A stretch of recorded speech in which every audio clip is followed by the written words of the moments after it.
Hi, it's Steve. Today we're going to show you how to change the thermistor on your dryer, and it's a really easy job. All we're going to need is a Phillips screwdriver. Let me show you how we do it. Now before we begin this repair, the first thing we'll need to do is to disconnect power to the dryer. So if it has a cord on it, simply unplug it, or if it's a hardwired dryer, locate the fuse or breaker panel and turn the power off there. We'll next want to pull that dryer out far enough that we can access two screws that secure the top to the cabinet. And we'll remove those two screws and just slide that top back about ½ inch and then lift it off and set it aside. Now our next step will be to remove two screws at the very top that secure the brackets that hold the control panel in place.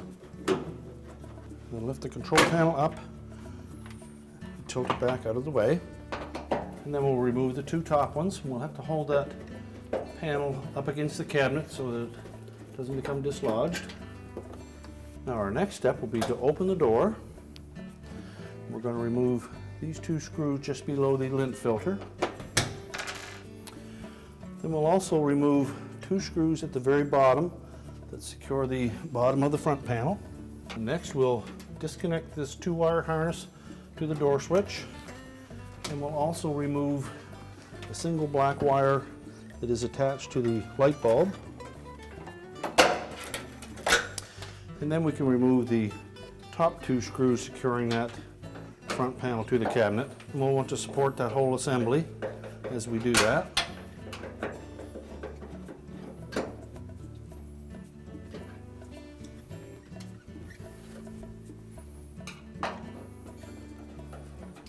Now with all the screws removed, we're next just going to lift up on that front panel to disengage 4 clips that hold it into the cabinet. Then we'll turn it around so that we can access the door catch. Now next we'll need to remove this front bulkhead, and to do so we'll want to either detach that zip tie that holds the wire harness to it, or cut it and replace it. It looks like there's lots of room to remove this one, so we're just going to take a thin flat blade screwdriver. We're going to release that catch and we'll pull it off.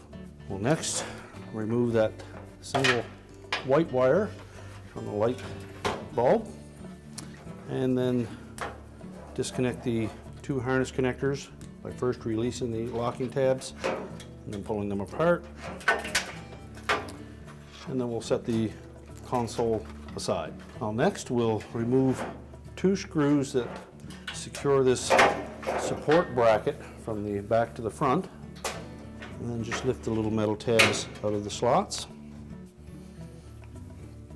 And then we'll remove 2 Phillips screws on the bottom, and then we'll just lift that front bulkhead away from the drum. You may need to just lift up on the drum enough to release it.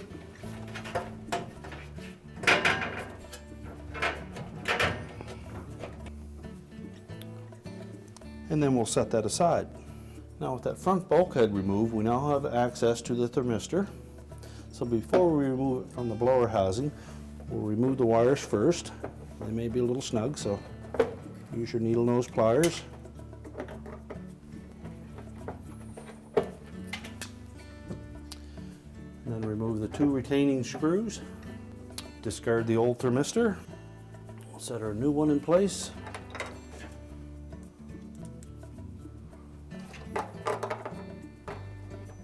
Tighten those screws securely, and we'll reattach the wires and make sure they fit on nice and snug, and if not, just crimp them with the needle nose pliers. Now we're ready to put the bulkhead back on. Now when installing the front bulkhead, we'll want to make sure that we tuck those 2 front rollers in underneath the drum, so we'll have to lift up on the drum as we're installing that. And also you'll note that there are a couple of tabs at the bottom of these top flanges, and they will fit into these uppermost rectangular holes, and that will hold that in place until we can get some screws on it. So drop the bottom right hand side in first so that it's up against the blower housing. Lift up on the drum just enough that the wheels will clear.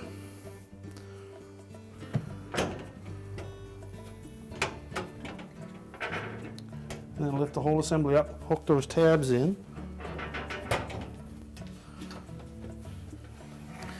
feel around and make sure that that felt stayed in place. And you should be able to rotate the drum while holding it on the bottom of that. There, we know everything's free there now. So next we'll put the 2 bottom retaining screws in. And next we'll reposition this support, line it up with those openings, make sure the 2 tabs fit down into the slots, and then install the 2 retaining screws. Now next we'll put the control panel back in position. So we'll just lay that across the top of the drum first. We'll reconnect the wire harnesses, making sure that the locking tabs engage on those. And we'll also reinstall that zip tie to hold those harnesses in place. Now, if you cut the original one, you'll need to install a new one there. We can reattach the white wire to the rear terminal on that light bulb. Make sure it fits nice and tight. And then we're ready to put the front panel on. Now when reinstalling the front panel, we'll want to make sure that we line up these 4 fasteners, 2 on the bottom, 2 on the top, with these rectangular holes in the edge of the side panels. And that will, they have a little hook on them, so that will hold them in place until we put the retaining screws in. At the same time, we're going to hold up on that harness so that it doesn't get jammed in the door opening.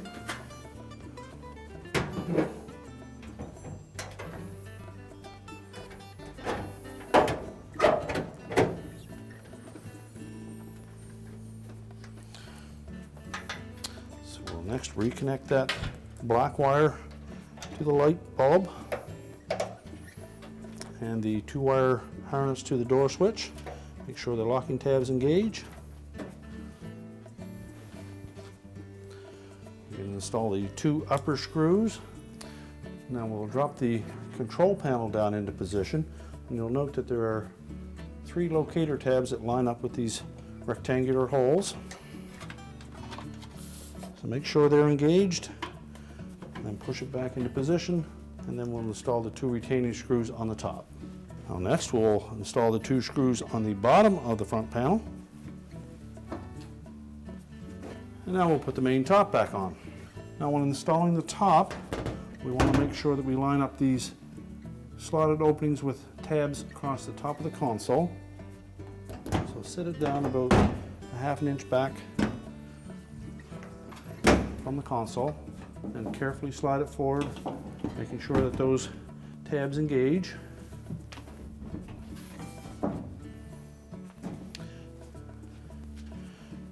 And then install the 2 retaining screws at the back. We're now ready to reconnect the power, and our repair is complete.